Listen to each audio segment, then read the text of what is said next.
n'avez pas la paix, venez, Jésus pardonne, pur et profond et pour jamais, venez, Jésus pardonne. Quand Jésus remplit un cœur, il déborde de bonheur et l'effroi ne l'atteint plus. Gloire, gloire à Jésus. Vous qui tombez à chaque pas, venez, Jésus délivre.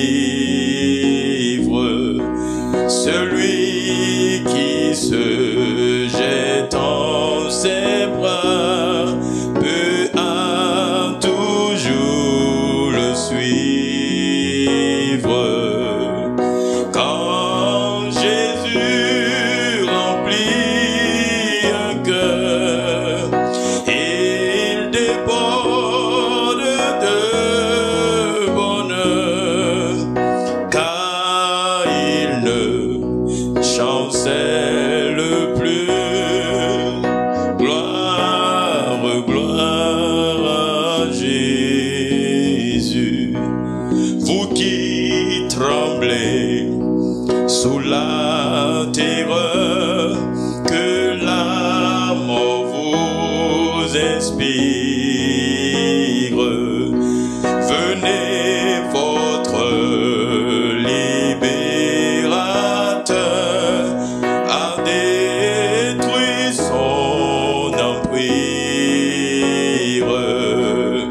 Avec lui nous revivrons, avec lui nous régnerons, et la mort ne sera plus. Gloire, gloire à Jésus.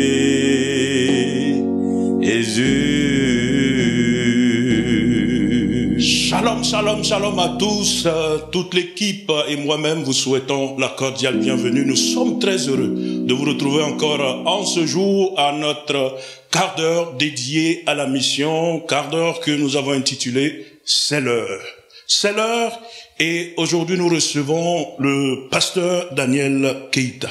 Bonjour pasteur. Bonjour mon Vous frère. allez bien? Je vais très bien. Alors vous êtes le directeur technique de la radio de l'Alliance, c'est bien ça? Bien sûr. Et vous êtes pasteur de l'église SEMA et vous êtes passionné de médias. Alors, le ministère pastoral et les médias, alors, le lien, dites-nous. Le ministère pastoral, le lien date de longtemps. J'ai commencé à faire des émissions radiophoniques avant d'être pasteur. Mais je le faisais bénévolement avec la radio Eloi. Eloi. Précisément en langue bambara. Alors, parlez-nous un peu de la radio Eloi. On entend parler de cette radio, peut-être pour la jeune génération, pour ceux qui n'ont pas vécu cette époque-là. La radio Eloi était une radio basée au Libéria, à Monrovia. Et ce projet a vu le jour en 1954. 54. Waouh. Et en 55, avec l'effort de plusieurs missions évangéliques, ils se sont mis ensemble pour pouvoir créer cette radio. Et le lancement a eu lieu en présence du président du Libéria de l'époque. Et cette radio diffusait en 49 langues de la sous-région. 49 langues de la sous-région. De l'Afrique de l'Ouest, y compris le Bambara et le Baoulé. Alors, c'est dans ce cadre-là que j'intervenais bénévolement pour quelques émissions en Bambara. Et quand Dieu m'a fait la grâce de devenir pasteur et que l'église a eu cette opportunité d'avoir une radio ou d'avoir le projet de radio. Alors donc pour moi c'était une joie de retrouver ce que j'avais commencé bénévolement et que je suis en train de faire maintenant en plein temps. D'accord, vous étiez au cœur de la radio, vous avez servi, comme vous le dites, de façon bénévole, donc dans cette radio-là. Quel a été l'impact de Radio Eloi? Qu'aujourd'hui, on puisse parler d'un projet similaire au niveau de l'Église. L'impact de la Radio Eloi dans la sous-région a eu un impact très positif.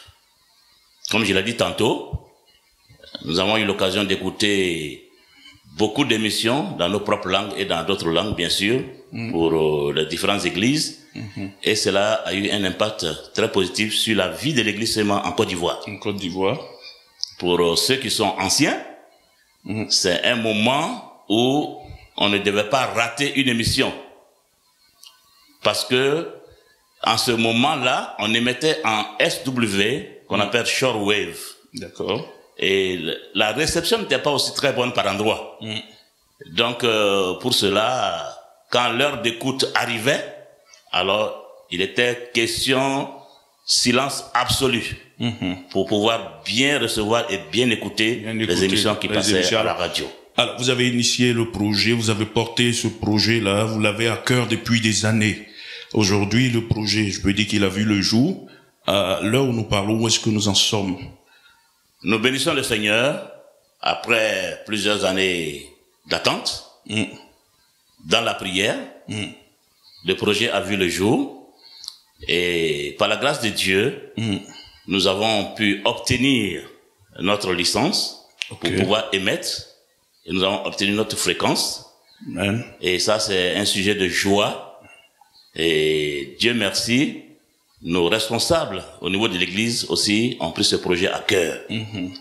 Et aujourd'hui, nous sommes dans un bâtiment. C'est une habitation. Une habitation, qui n'est pas adaptée. Qui vous sert de studio, vous voulez dire? Pour le moment. Pour le moment. Et nous avons aussi reçu quelques équipements de la part de notre direction nationale. Que nous saluons. Nous saluons bien sûr le président en tête avec ses collaborateurs et qui nous permet aujourd'hui de quand même commencer le travail. Et c'est ce que nous sommes en train de faire pour le moment. D'accord, donc c'est ce qui a été déjà fait pour l'instant. Alors qu'est-ce qu'il reste à faire? Je suppose qu'il y a beaucoup. Il y a beaucoup de choses qui restent à faire. Les besoins sont énormes. Nous n'allons pas les énumérer tous ici. Mais pour l'heure, nous avons besoin que la radio ait sa maison propre. Des bâtiments elle-même, qui répond aux normes de la radio.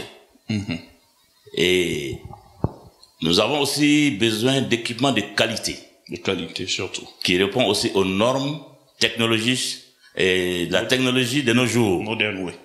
Et nous savons tous que la technologie est évolutive et chaque fois, il faut évoluer avec. Nous avons aussi besoin également des équipements informatiques. Et tout cela pour que nous puissions faire donner le meilleur de nous-mêmes à travers ce ministère. D'accord. Alors tout cela sera présenté au cours de la semaine missionnaire. Mais j'ai tout de suite envie de vous demander, vous qui êtes homme de médias, pasteur de surcroît, qu'est-ce que les médias peuvent apporter en termes d'évangélisation, de salut des âmes? Les médias apportent beaucoup de choses. La première des choses, par la radio, il y a des endroits où c'est interdit de parler de Jésus. Mais par les médias, par la radio précisément, on peut nous écouter et nous suivre. D'accord. Ça, c'est un des éléments. La deuxième chose, nous avons beaucoup d'endroits où il y a peu de pasteurs. Peu de pasteurs, ok. Les chrétiens sont là, mais l'insuffisance des pasteurs fait de telle sorte que les fidèles n'ont pas toujours l'occasion de recevoir ou d'écouter la parole de Dieu ou bien d'être enseignés. Mais par la radio, ces personnes-là peuvent aussi écouter la parole de Dieu et être affermis dans leur foi. La troisième chose, il y a des endroits aussi qui sont difficiles d'accès. Difficiles d'accès, évidemment. Et avec la radio, nous pouvons atteindre ces personnes-là. Donc la radio va au-delà de nos espaces habituels. Okay. Donc nous touchons un plus grand nombre à travers les émissions de la radio. Alors pour le fidèle de l'église SEMA qui veut soutenir en fait cette action, ce projet, concrètement, qu'est-ce qu'il fait? Il faut qu'il comprenne d'abord l'importance de la radio. La radio. Et il faudrait aussi qu'il comprenne que où lui il ne peut pas partir, la radio peut aller à ces endroits-là. Donc sa contribution, c'est d'abord de soutenir la radio par la prière. Par la prière. Et ça, c'est l'élément essentiel. Et le deuxième élément, c'est que la radio est à but non lucratif. Okay. Ne génère pas de fonds, mais engage des fonds. Donc, pour que la radio puisse émettre et atteindre ses objectifs par l'évangélisation, donc le fidèle de l'église SEMA est invité à soutenir financièrement la radio. Je pourrais même dire de soutenir continuellement, financièrement, la radio, pour que la radio puisse atteindre ses objectifs. Alors, est-ce que vous attendez des fonds de l'extérieur, des partenaires de l'extérieur pour le financement de la radio? Aujourd'hui, il n'est pas toujours conseillé de compter sur l'extérieur. Nous avons eu cette expérience avec la mission SEMA, quand elle est partie, et ça nous a fait un coup. Nous pouvons mettre l'accent d'abord sur le soutien des nationaux. Si éventuellement, il y a des gens qui veulent nous soutenir de l'extérieur, nous n'allons pas refuser. Oui, évidemment. Voilà. Mais bien sûr, mais nous voulons compter d'abord sur nous-mêmes. Vous voulez mettre les fidèles face à leurs responsabilités. Tout à fait. Parce qu'il faut qu'ils comprennent d'abord que la radio même, c'est pour eux-mêmes. Donc quelqu'un d'autre ne viendra pas faire le travail à leur place. Mais si quelqu'un veut nous soutenir, la personne sera aussi la bienvenue. D'accord. Soutien extérieur, oui. Mais, comme vous le dites si bien, il faut qu'on prenne nos responsabilités en ce qui concerne le financement de l'œuvre de Dieu. Donc l'appel nous est lancé. Tout à fait. C'est nous qui sommes appelés à financer donc ce projet-là. Alors, à l'heure du digital, aujourd'hui, on se dit la radio, peut-être c'est un vieil instrument. Aujourd'hui, tout le monde parle de numérique, on a les réseaux sociaux, etc. Est-ce que les gens écoutent encore la radio? Parce qu'il y a un intérêt véritable à mettre sur pied un tel projet de radio. L'intérêt est très grand. Si nous voyons les masses médias, je pourrais dire que la radio est un avantage pour nous. Aujourd'hui, vous avez la radio sur plusieurs supports. Même sur nos téléphones, vous avez des radios. D'accord. Aujourd'hui, la radio ne coûte plus cher sur le marché. Donc, beaucoup de personnes ont accès à la radio. Aujourd'hui, l'éloignement des uns et des autres, la radio est devenue le compagnon de plusieurs personnes parce que là où la télévision ne peut pas partir, avec un petit poste récepteur, vous pouvez suivre votre radio et écouter la parole de Dieu là où vous êtes. D'accord. Donc aujourd'hui, la radio est encore écoutée par plusieurs personnes. La radio a encore de beaux jours. Bien sûr. C'est ça. Bien sûr. Puisqu'en fait, nos parents, peut-être que vous complétez ce que vous dites, nos parents, beaucoup n'ont pas accès à Internet. Pour avoir les réseaux sociaux, beaucoup ne savent même pas l'utilisation de ces choses-là, mais avec le poste radio, ils peuvent entendre tout ce qui se dit. Alors, la radio va diffuser en combien de langues principalement? Vous avez une idée à peu près? Pour le moment, nous avons opté pour 3 langues. 3 langues qui sont? Le français, le baoulé, et le bambara communément appelé, qu'on appelle ici le djoula. D'accord. Et après, vous pourrez l'étendre peut-être? Avec la permission des responsables de l'église, bien sûr. L'objectif, c'est qu'en fait, on puisse entendre la parole de Dieu dans toutes les langues. Tout à fait. Là où, par exemple, la Bible n'est pas encore traduite, peut-être. Tout à fait. C'est une possibilité. Donc on retient pour l'instant donc les 3 langues. Alors on est en plein dans la semaine missionnaire. On l'a dit tantôt en introduction que au cours de cette semaine missionnaire là, on pourra donc recueillir des fonds pour construire donc le bâtiment de la radio et équiper la radio. Alors je vais vous laisser lancer un appel à tous les chrétiens, à tous ceux qui sont passionnés d'évangélisation. Vraiment, ça devait être le cas pour tout le monde. Ceux qui sont passionnés et qui veulent participer à ce projet. Je vous laisse. Merci. Si j'ai un appel à lancer, c'est d'abord dire à tous les chrétiens de l'église SEMA que la radio de l'Alliance chrétienne est leur radio. Où qu'ils soient.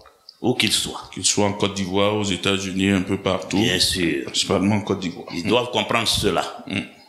Et la deuxième chose, je l'ai dit tantôt que la radio n'est pas à but lucratif.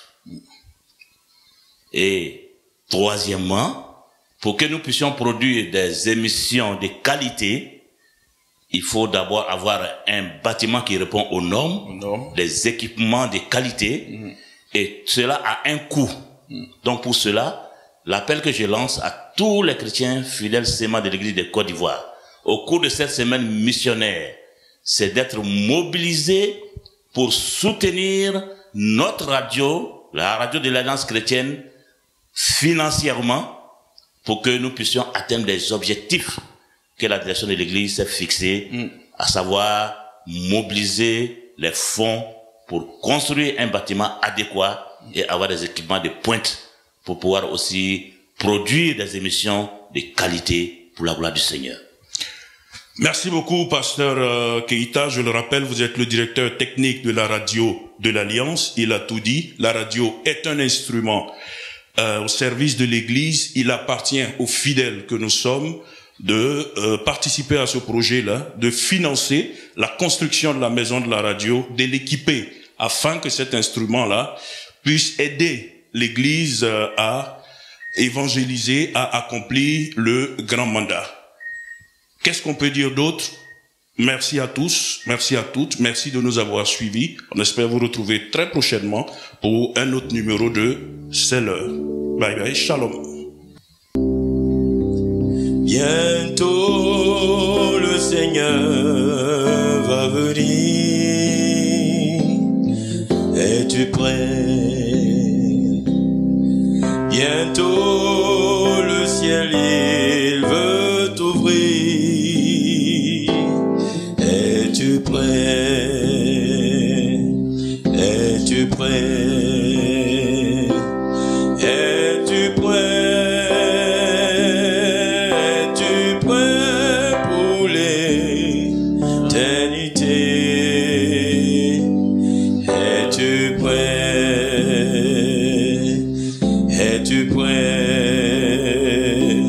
Le Sauveur t'a-t-il racheté? Bientôt l'appel retentira. Es-tu prêt? Bientôt la mort te surprendra. Es-tu prêt? Es-tu prêt? Es-tu prêt? Es-tu prêt pour l'éternité? Es-tu prêt? Es-tu prêt? Le Sauveur t'a-t-il racheté? Bientôt Jésus va te juger. Es-tu prêt? Oh, devra-t-il te condamner, mon frère? Es-tu prêt? Ma sœur, es-tu prête? Es-tu prêt? Es-tu prêt pour l'éternité? Es-tu prêt? suprême. Le Sauveur t'a-t-il racheté? Bientôt dans le ciel enlevé, alléluia, est suprême. Tous les élus seront sauvés. Es-tu prêt?